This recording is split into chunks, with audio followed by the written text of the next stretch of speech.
Good morning, Year 8. I hope you're well and having a lovely day. Please could you write the date and the title? The title is Whoosh.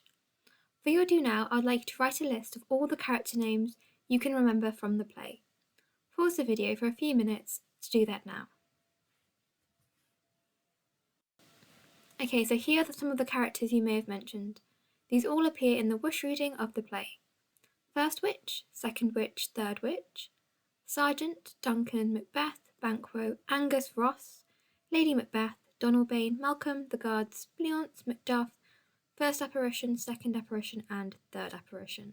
So make sure you have all those names noted down in your book. Okay, so a Whoosh reading is a speed reading of the play. It means you get to know the plot quickly, meeting key characters, and sometimes hearing key lines too. The word whoosh is used to empty the stage of players if we were doing this in a classroom. It just gets too busy and crowded after a while. This video contains a whoosh reading of the play. You can read along with the version of this also attached to class charts if you prefer. So before the whoosh. Before this video moves on to a whoosh reading, please watch the Shakespeare Animated Tales version of the play too.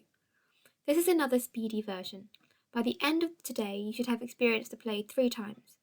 Through the original text performed by the Royal Shakespeare Company, through the Animated Tales summary, and through the whoosh reading.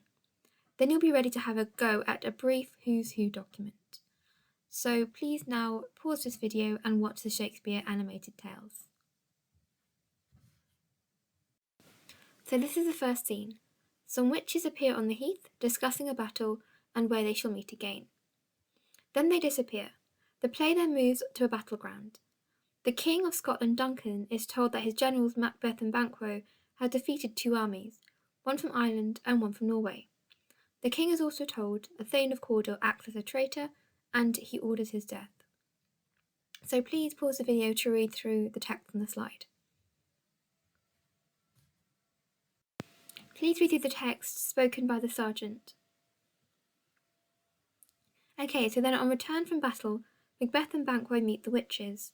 The witches make a prophecy that Macbeth will be made Thane of Cawdor and King of Scotland, and Banquo's descendants will become king. Macbeth and Banquo are suspicious of the predictions, until Angus and Ross arrive to tell Macbeth he is now Thane of Cawdor. Macbeth begins to wonder if he'll become king. So please read through the text on the slide. Macbeth goes to meet King Duncan, and they arrange to go and dine at Inverness, Macbeth's castle. Macbeth writes to his wife, Lady Macbeth, to tell her of the events. Lady Macbeth is certain her husband should be king, and so encourages him to kill Duncan. They plan to pin the murder on Duncan's 2 guards. Macbeth is unsure, but Lady Macbeth is certain it should be done. Pause the video to read through Lady Macbeth's speech. Whoosh. Okay, so that night, on his way to kill Duncan, Macbeth has lots of visions, including that of a bloody dagger. He has grave doubts about killing the king, but eventually he does it. Pause the video to read through what's on the slide. After the murder, Macbeth meets with Lady Macbeth and is in a real panic. He worries about the blood staining his hand and refuses to go back into the chamber to plant the daggers. Lady Macbeth does this instead. When she comes out of the chamber, she notices that they both now have blood-stained hands and insists they wash them. Pause the video to read through what's on the slide.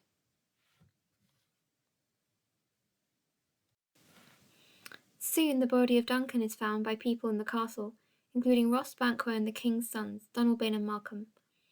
The guards, who were covered in blood, are blamed, and Macbeth kills them. However, Donalbain and Malcolm are concerned that whoever killed their father will try to kill them, and they flee. Donalbain goes to Ireland, and Malcolm goes to England. Pause the video to read through what's on the slide. Whoosh. Macbeth is King of Scotland. However, he is worried that Banquo will be suspicious of him, and he is also concerned about the prophecy, which states that Banquo's descendants will be king.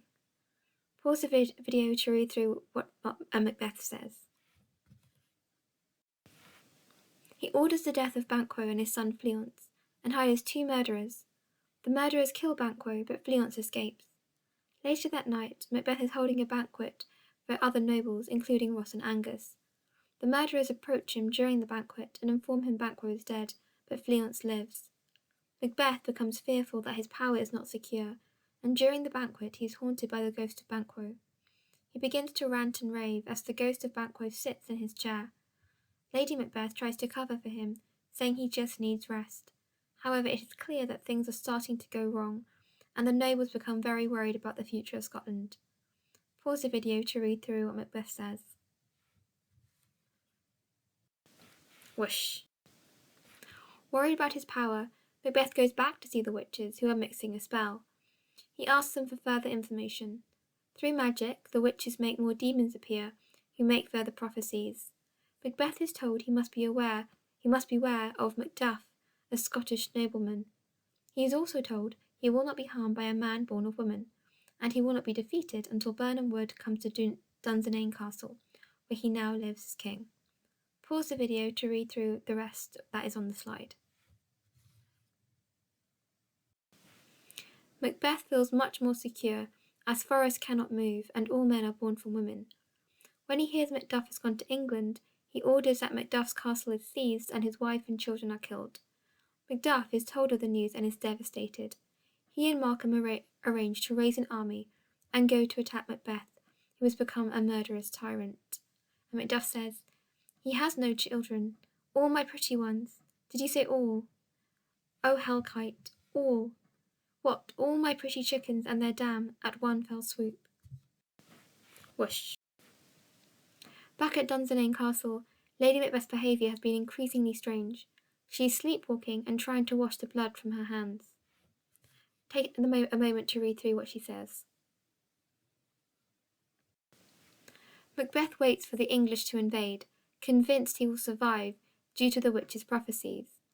Lady Macbeth soon kills herself, and this causes Macbeth to become pessimistic and depressed. It's an absolutely beautiful soliloquy here, and this is just an extract. Out, out, brave candle, life but a walking shadow, a poor player that struts and frets his hour upon the stage, and then is heard no more. It is a tale told by an idiot, full of sound and fury, signifying nothing. However, Macbeth is still determined to fight, and is convinced he will survive. Meanwhile, Malcolm hatches a plan to protect his soldiers as they move nearer the castle. Each soldier will cut down a tree branch and use it for protection. Let every soldier hew him down a bough, and bear it before him. Thereby shall we shadow the numbers of our host, and make discovery ere in report of us. To Macbeth and his servants, it looks like the forest is moving. Macbeth becomes terrified as Birnam Wood is moving towards Dunsinane. However, he still goes out to fight. He meets Macduff, who is determined to have revenge for the death of his children. Macbeth tells Macduff he cannot be killed by anyone born of a woman. However, Macduff reveals he was taken out of his mother's womb after she died, so was not born of a living woman. Macbeth, I bear a charmed life, which must not yield to one born of woman. Macduff, spare thy charm, and let the angel whom thou hast still served tell thee Macduff was from his mother's womb untimely ripped. Macduff and Macbeth fight, and Macbeth is beheaded. Malcolm becomes King of Scotland. And then Macduff says to Malcolm, "Hail, King, for so thou art. Behold where stands the usurper's cursed head. The time is free. I see thee compassed with the king's pearl, that speak my salutation in their minds, whose voices I desire aloud with mine. Hail, King of Scotland." Okay, so what I'd like you to do now is complete the attached table and submit it to class charts. So you need to talk about the characters, detail their role and relationships, and talk about what happens to them. And that brings us to the end of today's lesson. Thank you very much for your hard work, and I look forward to speaking to you next time.